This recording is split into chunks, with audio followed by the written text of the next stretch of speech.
आज से तकरीबन 7.5 साल पहले इस बिजनेस के बारे में जानकारी मिली थी। उस समय जस्ट एक स्टूडेंट था, पढ़ाई कर रहा था आगरा मथुरा बीएसए कॉलेज से। तब इस बिजनेस के बारे में जानकारी मिली और आपके आगरा में इस प्लान को देखने के लिए आया था। भीड़ में ला करके बिठा दिया। यहाँ पे जो भी प्लान में आकर के लोग बता रहे थे, हिंदी में ही बोल रहे थे, लेकिन समझ में कुछ नहीं आ रहा था ये क्या बोल रहे हैं। पर एक बात लास्ट में समझ में आई कि उनमें से कुछ लोगों ने बोला कि मैंने यहां से कमाए इतने लाख। कोई बोल रहा था मैंने यहां से कार ले ली, मैं यहां से इतने लाख रुपए पर मंथ कमाता हूं। देखने में सब ठीक ठाक लग रहे थे, टाई वाई लगा के, सूट बूट पहन के। मैंने कहा यार ये काम बढ़िया है, लाखों रुपए मिल रहे हैं और ऐसे बढ़िया लिबास में रहेंगे, तो इसलिए ये काम को फटाफट कर लेते हैं। जो व्यक्ति मुझे लेके आया था, मैंने उससे पूछा, मैंने कहा बताओ भाई साहब इसको करने के लिए क्या करना है। उन्होंने सिंपली बताया कि यहाँ पे अपना फॉर्म भरवा दो, अपना डीडी जमा करो और आगे आपको 2 मेंबर बनाने, 2 से फिर 4 बनाएंगे, 4 से 8 बनाएंगे और ऐसे आपके मेंबर बनते जाएंगे और आपको इनकम आती जाएगी। 2 मेंबर आपका बनाने का टारगेट है, क्योंकि उसको भी ज्यादा कुछ मालूम नहीं था इस बिजनेस की गहराई क्या है, इसको करना कैसे है। जितना उसको आता था, 8 दिन पहले मेरे से ज्वाइन किया था, वैसा उसने मेरे को बता दिया। तो 2 मेंबर बनाने की जहां बात आई तो मैंने तुरंत अपने पैसे जमा करके और मैंने ये अपने दिमाग में सोचा कि आज ही अपने गांव में जाएंगे और जाके पूरे गांव वालों को बताएंगे और ट्रैक्टर ट्रॉली भर के लाएंगे। अगले संडे को एक दिन में 50-100 करा देंगे। और मैं सीधा अपने गांव गया और गांव जाकर के मैंने सब लोगों को बताया। मैंने कहा भैया आगरा में एक ऐसी कंपनी खुली है जिसमें आप अंदर जाओ और बाहर निकलोगे तो करोड़पति बन जाओगे। 3 डायलॉग मैंने उनको बोले। मेरे दिमाग से वो 3 डायलॉग इतने परफेक्ट थे कि 3 डायलॉग सुन के तो हर आदमी को ज्वाइन करना चाहिए। वो 3 डायलॉग कौन से थे? मैंने वो बोला लोगों को कि भैया कंपनी में 8,000 लगाने हैं, 2 बनाने हैं और 40 लाख कमाने हैं। और 3 बात सुन के हर एक आदमी को ज्वाइन करना चाहिए कि नहीं करना चाहिए? बचा के रखो, बजवा लूंगा। तो ये 3 बात सुन के हर एक आदमी को ज्वाइन कर लेना चाहिए। जानना चाहते हैं उन लोगों ने क्या बोला? उन्होंने मेरे को बोला कि जिस तरीके की तू कंपनी की बात कर रहा है, 8,000 लगाने वाले की, तूने उसमें लगा दिया 8,000? मैंने कहा हाँ लगा दिए। बोले तेरे तो 8,000 गए, तू भूल जा अपने 8,000 को। मैंने कहा क्यों? कि ऐसी कंपनियां चलती नहीं है, कोई आज तक करोड़पति नहीं बना, किसी को लाखों रुपए नहीं आते, किसी को कार नहीं मिलती। और उन्होंने 2-4 लोगों के नाम बताए कि उसने किया था वो फेल हो गया, उसने किया था वो फेल हो गया और अगला नंबर तेरा है फेल होने का, तू भी होगा।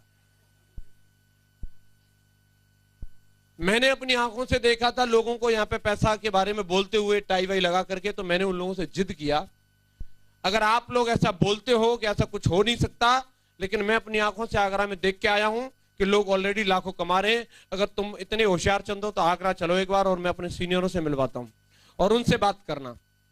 उसमें से कुछ तैयार हुए, कुछ नहीं हुए। उनमें से 10-12 लोगों को लेकर के मैं आगरा आया। प्लान में अवध बैंक्वेट हॉल में ला करके मैंने उन लोगों को बिठाया और बिठाने के बाद में मैं एक साइड में खड़ा हो गया और मेरा पूरा फोकस अपने उन 10-12 लोगों के ऊपर था। मैं पूरा एकदम तरीके से उनको देख रहा था कि अगर वो लोग ताली बजाते थे तो मैं बहुत खुश होता था कि ताली बजा रहा है, इसका मतलब बात समझ में आ रही है इसके। वो अगर हंसता था, मैं कहा हंस रहा है, इसका मतलब ये फंस रहा है, ये पक्का आएगा। बस मुझे इंतजार था कि मीटिंग खत्म हो, फटाफट से इनको आज ही अपने सीनियरों को भी दिखाऊं, एक दिन में 12 कराएं। और जैसे ही क्लोजिंग करने वाले व्यक्ति ने बोला wish you all the best, और मैं पूरे 32 दांत दिखाते हुए अपने गेस्टों की तरफ दौड़ा और जाकर के मैंने हाथ मिलाया। मैं बताओ है ना गजब की चीज? तुम बोलते थे लाखों नहीं आएंगे, कोई नहीं बनता डायमंड, देख लिया डायमंडों को, देख लिया 8 लाख। तो वो सब मेरे ऐसे सामने खड़े हो गए और जानना चाहते हो उन्होंने क्या बोला? एक आदमी जानना चाह रहा है। जानना चाहते? यस। उन्होंने यस नहीं बोला, उन्होंने बोला नो। और अगर वो नो भी बोलते या नो बोल के भी छोड़ देते तो भी काम चल जाता, लेकिन उन्होंने नो से भी ज्यादा बोला। नो से ज्यादा क्या बोला? वो सब देखने के बाद भी कि तू इन टाई वालों को दिखा रहा है, ये सब किराए के हैं, किराए के। इनको किराए पे लाया जाता है। किसी को 200 दिए जाते हैं, तो कोई थोड़ा गोरा सा होता है उसको 300 दिए जाते हैं और उनको पढ़ा के भेजते हैं।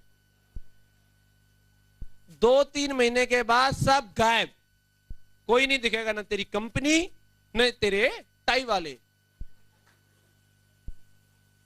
उनमें से कईयों ने बात बोली कि तू बोल रहा है तू डायमंड बनने की 10,000 की टीम बनाने की। हाँ, मेंबर बना लेना 2 तो मूछे मुड़वा लूंगा। तेरा 1,000 का भी चेक आ जाए तो नाम बदल लूंगा मैं अपना नाम। मेरे वो ताऊ ने करी थी वो भाग गई, वो फलानी करी थी वो भाग गई, ये भी भाग जाएगी। तेरे तो 8,000 गए।